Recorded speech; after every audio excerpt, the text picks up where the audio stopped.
به نام خداوند بخشنده مهربان. این داستان پادشاه و راز قصر جاودانه.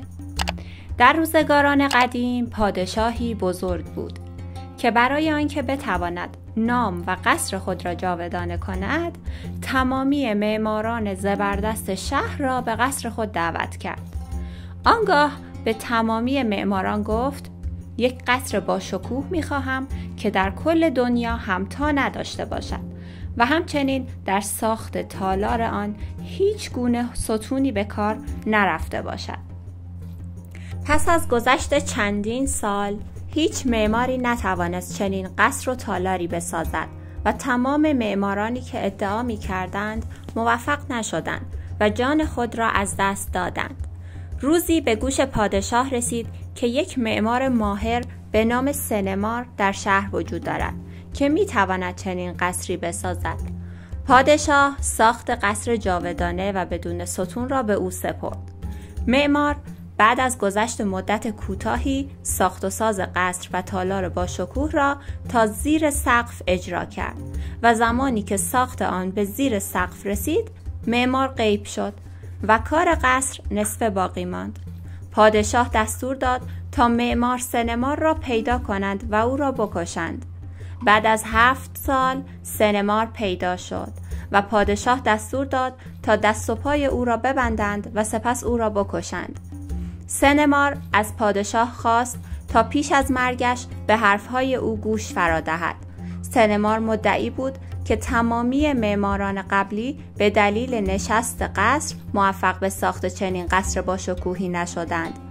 مهمترین دلیل عدم موفقیت معماران قبلی این بود که اگر سریعاً بعد از ساخت قصر سقف نیز ساخته میشد، به سرعت ترک میخورد و فرو میریخت و در این صورت قصر جاودانه نمیشد. سنمار ادامه داد: به همین دلیل من به مدت 7 سال این شهر را ترک کردم تا قصر نهایت افتاد و نشست خود را تجربه کند و پس از تمام نشست ها اقدام به ساخت سقف کنم.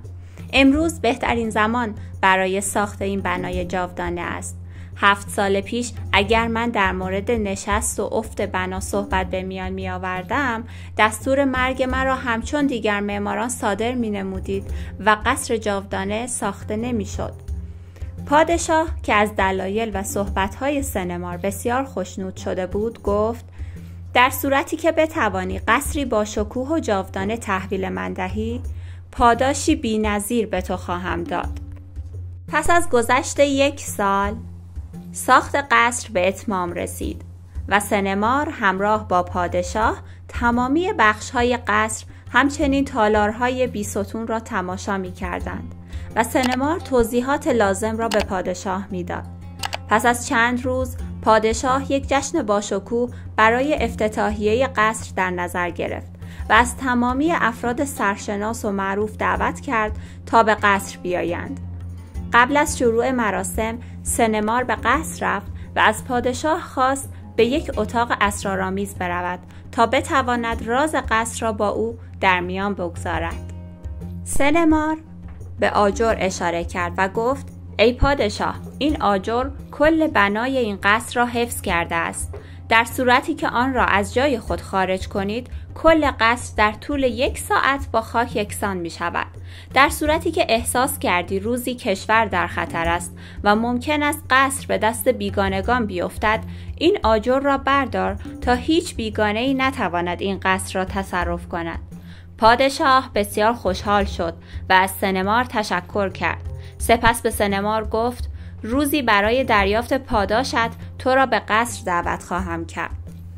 روز دریافت پاداش معمار زبردست فرا رسید. سنمار با احترام و عزت به بالاترین ایوان قصر آورده شد و سپس پادشاه دستور داد تا او را به پایین پرتاب کنند تا جان خود را از دست دهد. سنمار در لحظات آخر از پادشاه پرسید: به چه دلیل مرا می‌کشی؟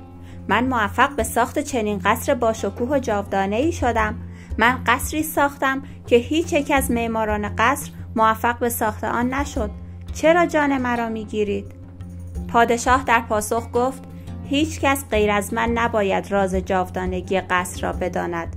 با اتمام جمله‌اش سینما را به پایین قصر پرتاب نمود و راز جاودانگی قصر را به تنهایی حفظ کرد. دوستان عزیزم، امیدوارم لذت برده باشید. برای شنیدن داستان‌های جذاب‌تر کانال رو سابسکرایب کنید. ممنونم.